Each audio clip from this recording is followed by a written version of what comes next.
السلام عليكم. آسف يا كيشو حبيبي يا ابني، آسف. ولازم الكل يتأسف لك. ما احنا يا جماعة ما احناش هناك وما احناش حاضرين وما نعرفش.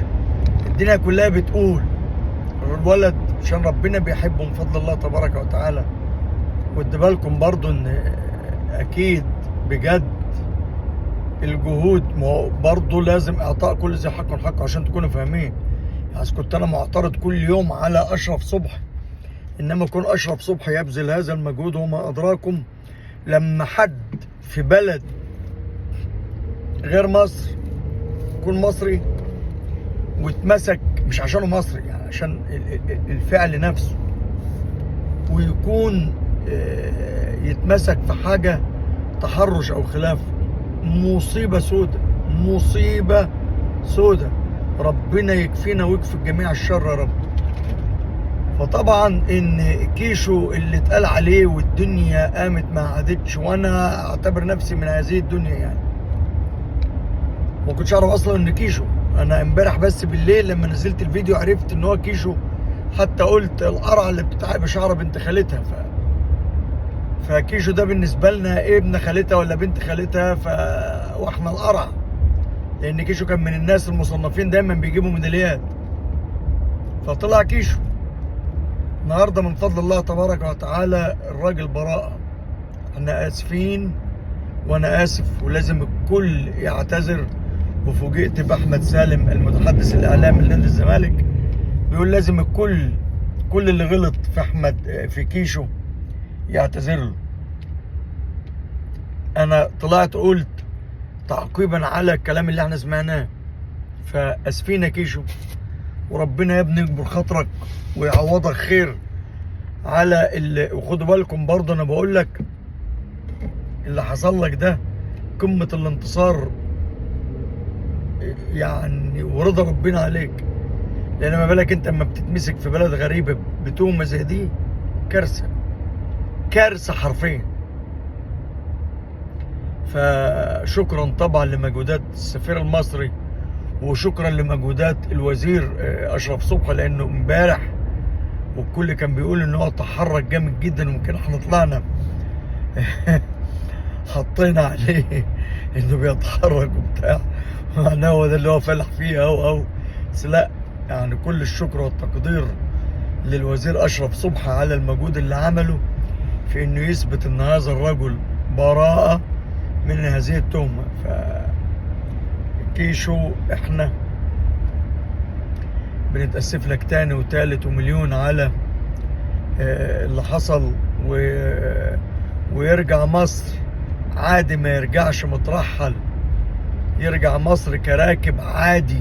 فرق شاسع بين حد مترحل وحد مسافر، وكلاهما مسافر، انما فرق او التنفيذ في الطريقة نفسها حاجة مختلفة تماما، كل عن الآخر يعني.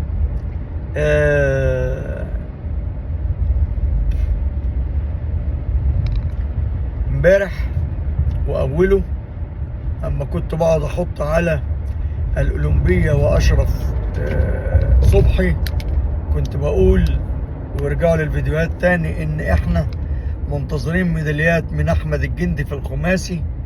وحتى قلت آية سمير، او قلت انا مش فاكر اسمها ايه، سمير، انما سارة سمير صائدة الميداليات.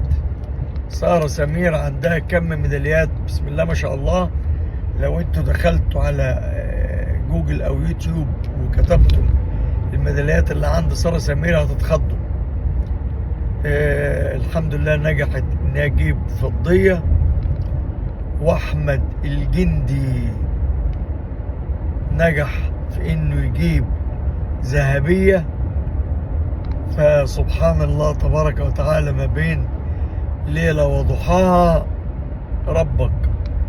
بعد ما كنا اخر ترتيب في الاولمبياد بين ال50 بفضل ربنا طبعا، وفضل انجازات احمد السيد سلاح والجندي خماسي. وسارة سمير رفع أثقال. كل التحية لمصر، وإن كان برضو هذا لن يشفع للتخبط اللي حصل وعدد الميداليات القليلة أوي اللي احنا حصلنا عليها، إنما ده بقى اللي قالوا إيه اللي بجد أن تأتي متأخرا.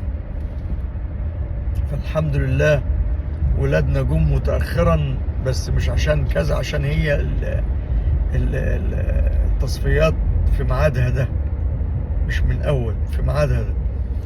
فكل الشكر والعرفان لأحمد الجندي والسارة سمير اللي أتحفونا بفضية.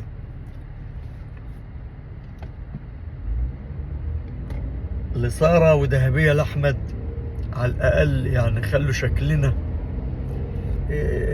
يبقى حلو شوية.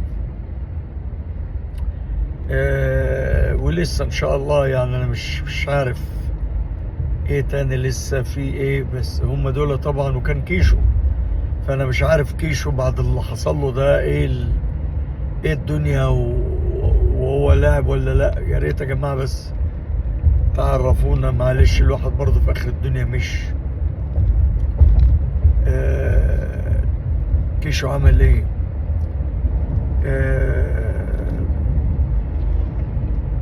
احنا بقينا ملطشة، الزمالك بقى ملطشة، كل اللي راح واللي جاي طالع يعمل راجل عليه. مش فاهم، كانت كل الألسنة دي ايام ما كان في واحد زي مرتضى يطلع يشتم ويقول ويعيد، كان كله قاعد يعني ايه قلقان من اللي هيحصل. انما دلوقتي احنا بقينا مستباحين. ما بقولش طبعا ان مرتضى كان صح وحسين ومجلسه غلط او لا، مش ده المقصود. المقصود ان كان في واحد بيرد وما بيسكتش،